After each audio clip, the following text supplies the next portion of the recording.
sa inyo, Molina. Imos na, puro Cavite. Tapos, puro malapit sa ano niya, property niya. Tarosa.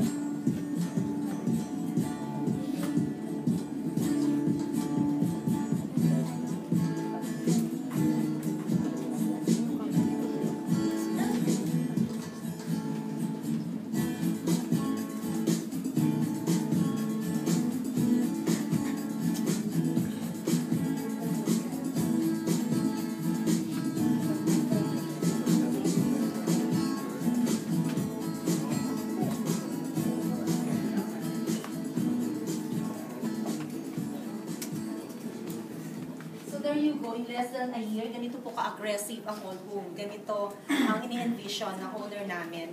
Kaya po, itong services na binibigay namin, it will be added service ng company. Now, ganito po, yung nakita niyo yung presentation, yung more of meron doong mga merong mga admittedly crop namin sa ibang presentation. Pero dahil yan po yan ay mga futuristic, mga ganyang, mga bubuksan namin and all.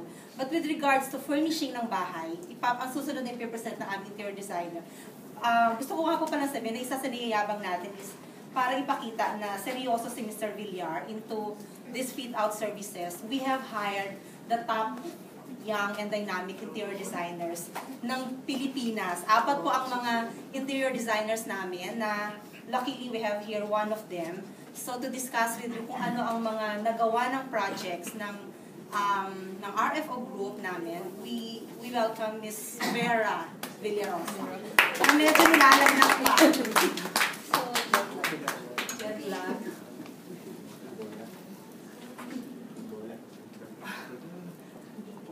Maganda. Yeah. Okay.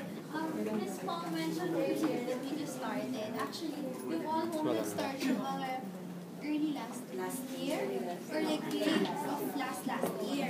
But even if that's the case, we already finished 400 units ng mix siya ng mid-rise, high-rise, Vistaland, magkakaibang developer, gawa na kami. So, ito, papakita ko lang briefly yung mga units na nagawa na natin. Mix of different buildings. This is for Trevi 1. Siguro yung iba sa inyo where yung units. Tower 1. Trevi 1. Tower 3 tayo. Trevi Tower 1. Sorry. Tower 1. Can you hear Miss Vera? Okay lang. Yeah. So this is your typical layout. Okay. Halos pare-parehas lang naman yun na studio with a small bedroom or the big one. Sa may big bedroom. Parang din yung nakita natin. Basically complete siya. Na may furniture, even with the accessories, appliances, and then